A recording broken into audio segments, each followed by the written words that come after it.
फिर वो पर्सन ना एकदम से दोबारा से आ जाता है और उसे देख के वो राक्षस कहता है, अब तुम नहीं बचने वाले। लेकिन तभी वो पर्सन ना इतनी जोर से मुक्का मारता है उस राक्षस के मुंह पे, भाई वो तो पूरा बिखर जाता है, ढेर हो जाता है पूरा। उसके बाद वो पर्सन बोलता है, "हाँ, ये तो होना ही था तुम्हारे साथ। तुम्हारी शक्तियाँ तुम्हारे साथ बिल्कुल भी नहीं है।" उसी के बाद वो सोचने लग जाता है कि 10 साल पहले मार्शल आर्ट तो जादू से कई ज्यादा शक्तिशाली हुआ करते थे, लेकिन अब तो देखो, यहाँ पे हर जगह हर एक कोने में वुल्कानस फायर गॉड की पूजा हो रही है। बट ये तो बहुत ज्यादा अजीब लग रहा है यार। तभी यहाँ पे वो छोटी सी स्पिरिट आती है और वो रोने लग जाती है। अगर तुम मार्शल आर्ट्स में इतने ज्यादा पागल नहीं होती ना, तो शायद उस छोटे देवता को इतना बेकाबू होने का मौका मिलता ही नहीं, अगर तुमने ध्यान रखा होता तो। तभी यहाँ पे मार्शल गॉड शामा जवाब देता है, ये तो है, मैं चाहता हूँ कि मार्शल आर्ट ना सभी को आना चाहिए, मैं सभी को दिखाना चाहता हूँ, सभी को सिखाना चाहता हूँ, मैं फैला देना चाहता हूँ। इसीलिए मैं आने वाली पीढ़ियों तक सभी तक मार्शल आर्ट पहुँचा कर ही रहूंगा, ये मेरा फर्ज है। उसी के बाद हम देखते हैं यहाँ पे अपने मेन कैरेक्टर को। अरे भाई वही जो कि बेहोश हो चुका था, यहाँ पे उसकी आंखें अब खुलने लग जाती है। वो यहाँ पे बोलता है, मैं जिंदा हूँ, मुझे कुछ हुआ नहीं है। और आप लोग कौन है? यहाँ पे लुकास का चेहरा तो बहुत ही अजीब सा लग रहा होता है, काफी ज्यादा डरा हुआ, सहमा हुआ, बहुत ही अजीब सा।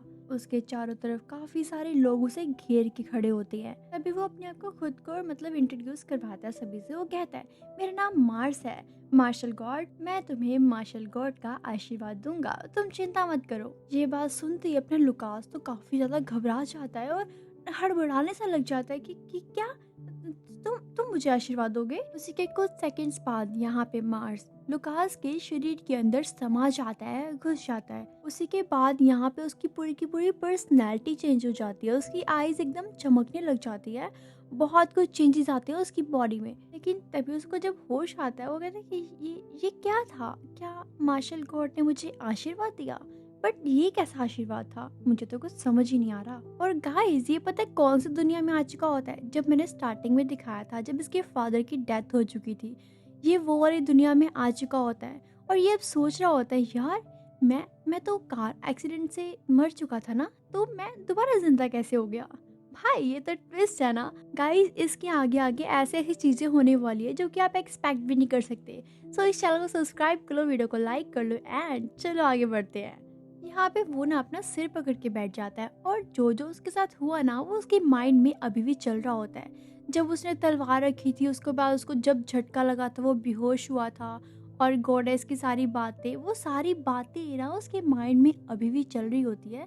उसको समझ नहीं आ रहा होता यार कि क्या गॉड सच में मेरे साथ कोई मजाक कर रहे हैं क्या? क्या हो क्या रहा है मेरे साथ? हाँ, ओ यार, माँ और अजूशा, अरे यार उनके बारे में तो मैंने सोचा ही नहीं। आखिरकार वो क्या कर रहे होंगे?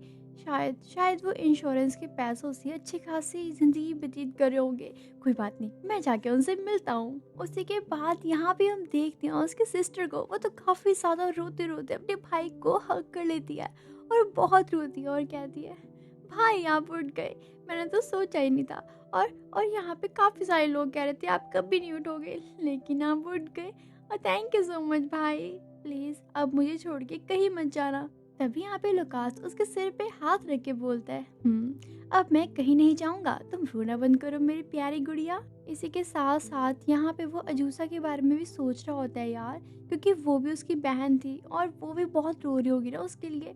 वो ये सारी बातें सोच के अभी भी सैड होता है। लेकिन कोई बात नहीं, अब वो पुरानी लाइफ तो मैं नहीं जी सकता, लेकिन जो प्रेजेंट में चल रहा है मैं उसको सबसे बेस्ट बना के रखूंगा। और जो लोग मेरे कीमती है, मेरे करीबी है, उनका मैं ध्यान रखूंगा, उनको प्रोटेक्ट करके रखूंगा। अब ये मेरा फर्ज है। मार्शल गॉड, मुझे बिलीव है कि आप मेरी रक्षा जरूर करेंगे और मुझे ताकत देंगे। उसी के बाद हम देखते हैं यहाँ पे एक अजीब सा सीन। यहाँ पे एक मूर्ति होती है, एक स्टैचू खड़ा होता है, और वहां पे ना उस मूर्ति की आंखों से एकदम से खून बहने लग जाता है भाई, एकदम रियल वाला। उसी के कुछ सेकंड्स बाद वहां पे उस खून के अंदर में से एक बहुत ही अजीब सा पर्सन निकलता है। लेकिन तभी हमें खून के बीच में से मार्शल गॉड की परछाई दिखाई देती है। तो उस परछाई को देख के वो शैतान सोचता है, क्या वो सच में मर गया? या फिर कहीं और चला गया है। चलो छोड़ो, मुझे क्या करना है। लेकिन यार तुमने एक चीज नोटिस की, उसकी बॉडी में ना एक अजीब सा साइन है, ट्रायंगल सा। और वो कहता है कोई बात नहीं, एक ना एक दिन ये जरूर ये दुनिया हमारे कब्जे में होगी। 9 साल बाद हम देखते हैं यहाँ पे रेयान फैमिली को। यहाँ पे हम देखते हैं लुका को जो कि मिट्टी झाड़ता हुआ कहता है हाँ, फाइनली काम तो खत्म हो गया, ऑलमोस्ट सफाई तो हो ही चुकी है। और जूलिया की मैजिक ट्रेनिंग भी खत्म हो चुकी होगी अब तक तो, बहुत टाइम हो चुका है। तो चलो मैं उसको लेने चलता हूँ। उसी के पीछे से यहाँ पे ऐसा लग रहा होता है जैसे झाड़ियों के बीच में से उसे कोई नोटिस कर रहा है, उसको कोई देख रहा है। लेकिन कुछ सेकंड्स बाद वो आगे बढ़ता ही है, लेकिन तभी वो बेले यहाँ पे उसको जकड़ लेती हैं। तभी यहाँ पे लुकास बोलता है हाँ, फिर से वही, तुम नहीं सुधर सकते, जिसका नाम होता है जेरेमी। वो बोलता है तुम तो फिर से मिल गए मुझे। कहाँ जा रहे हो तुम? तभी वो अपना परिचय बताता है कि मैं हूँ रियान फैमिली का चौथा बच्चा, लेवल 5 ब्लेसिंग वाला मैजिकल स्टूडेंट। भूल गए क्या तुम मुझे? और मैं हूँ तुम्हारा सौतेला भाई। तभी वहाँ पे जो मेड खड़ी होती है वो बोलती है क्या तुम्हें अभी तक घर से बाहर नहीं निकाला क्या? चमत्कार ही हो गया।